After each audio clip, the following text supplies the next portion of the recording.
Hey everyone, I just wanted to share this project I've been working on. I haven't actually done any work on it in maybe the past week, and that's a mixture of me working so much and just overall, I want to say laziness.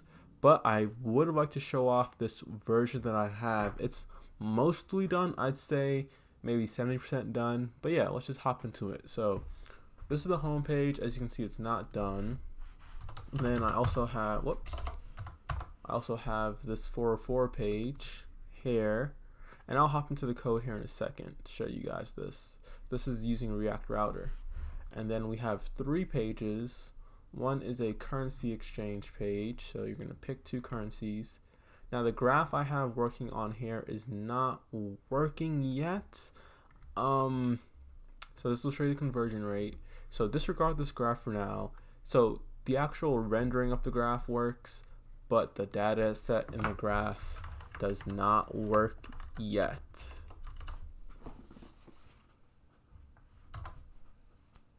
Okay. Oh, and I should also mention that you're going to see this React select quite often, and the options I have loaded are all from an API I was using. Okay, now this page is probably the most finished product. This date picker, as you can see here, is going to be for the end date. Right now the end date is just set till today, so let's go 2 months ago. Let's pick two currencies, and then it's going to compare your conversion rate over the period of time. So in this case, this was 2 months. So obviously here it's fetching, so it's not working. I need to make some sort of loading spinner here for this to actually load up while it's thinking and doing everything. So here they go. So this will show you the conversion rate trend over time.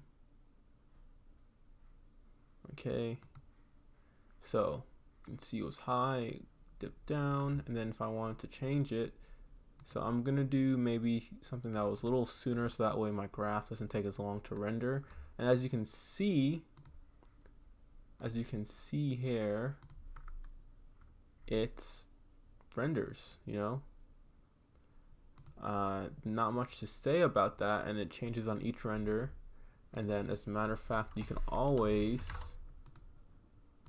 do something like this, and now it's thinking again. So as you can see there already, I need to add a loading spinner on this page. And then for this, right now my default end date is always today, as you can see here, but I would like to add an end date option, so that way it's a date range. And then the final part of this application is this currency country finder thing. Right now it's set to Australian dollar by default. Okay, but what you can do is pick something, so Hong Kong dollar, and Hong Kong uses it. As far as this page goes, this page is mostly done. I just need to center the country flag, and as you can see here, it has some conditional rendering, as Antarctica does not have a capital, nor does it have a sub-region, so therefore it doesn't show. So it's capital, square feet, population, region, and sub-region.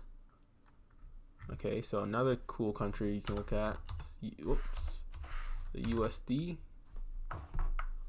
And then you'll see same thing here, conditional rendering, doesn't have a capital, but it does have a sub-region, but it does not have a square footage.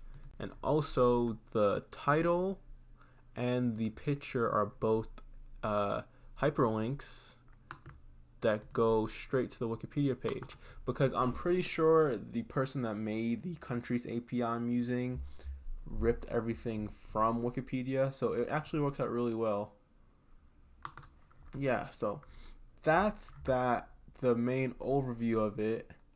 So I need to work on this page, and also I'd like to say, you guys can probably tell that the styling is very bootstrappy, materially, however you want to think about it, but it is all custom CSS using styled components, and CSS modules. I would say I one-to-one it. But there's subtle differences, you know, and once again, this is not the final finished working product. This is a work in progress. So let's hop on into the code here, and let me see how long this video is going. 5 minutes, that's not bad at all. So the main thing, let's go to this API page. This is where all the magic is happening. This API. So here are the 3 base API calls that basically the whole application is running on. This is the get currency exchange, get historical currency rates for this page, so it'll get you a rate on a certain day, and then no, it's just these 2, and then get available currencies. So this is to log everything in here. So really everything's working off of these 2 mainly, and then this one loads all of my selects. And then I'm using a second API on this page to get information about these countries based on their currency. So it's cool that they kind of work together like that. So I split up a lot of the things from this API. There's also this graphs API thing that helps me make the graphs, but it's not completed yet, I want to say. And then as far as the pages go, let's go to our app. So we have React Router working, so that's how we route different things. One thing I did want to do initially was when I click on this, it brings me to a larger card that's going to be like /Antarctica, and it'll have a larger card, but really I didn't have any more information. And I guess I could still do that because the API gives you a load of information, but I'm not sure if that's going to be necessary. So as you can see on the router here, we have the router, and then we have a couple of different routes that links to our different component pages, which I'll get into after. So we have the home component, the comparison component, the exchange component, and then a currency finder component, and then of course the 404 page here with this cheeky little quote, and then this button to take you home. Honestly, shout out Kanye. This isn't done.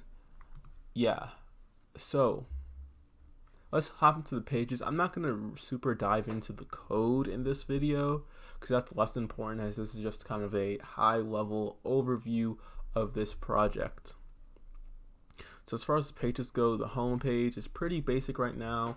I don't really know what I'll add here, but this is it. Oh, and this is a nav component here with nav link from React Router DOM. Okay, whoops. So we have our comparison page, which is this one. So you've got our two selects, and then this React date picker component here, and then this will eventually be set historical end date. And as you can see, I'm using React hooks, and these are all functional components. There are no class-based components. So I have these useState hooks. Let's just open this page. Whoops. Let's just open this up, and let's look at this. Hello. This is what I'm looking for. So if we fill everything out here, you can see in the state of this comparison page everything that I have here. So the Antillean, ANG and GEL is the abbreviation, the currency abbreviations. This is the date that you picked. This is the exchange rate for that particular date. And this is, I believe, something I was just testing out. Okay. So that's using hooks. Oh, I was testing out this loading because I wanted to check it out. And this will be something I have later. Okay, this use effect runs on each render of the page, obviously. And then this is that. So the currency finder is, pretty simpler because it delegates a lot of things to this country grid component here, which just maps over all of the So if I go here, so this is Australian dollar as I talked about. So in the data, it'll give me a package of information, object I should say, with all of these, and then you can go into them and find out more about them. So for each essentially, so this is just saying map, which I like to think of as a for each. So for each in this array that you're returning me, make a country card, and that's just simply this, and it's just gonna say, it's just a lot of conditional stuff. And here are some CSS modules. Whoops. CSS modules, so I want to show off. And then, so that's mainly it. And another thing I want to show off was these styled components here that I'm using. They're pretty cool, I think. I'm pretty sure there's a better grid solution, but this has been working for me so far. And yeah, so that's Fluid, which is what I'm calling it now. This is my currency exchange application. And honestly, I haven't done anything on it in like a week, so I did want to make this video just, to make more content for it. Alright, I'll see you guys in the next one.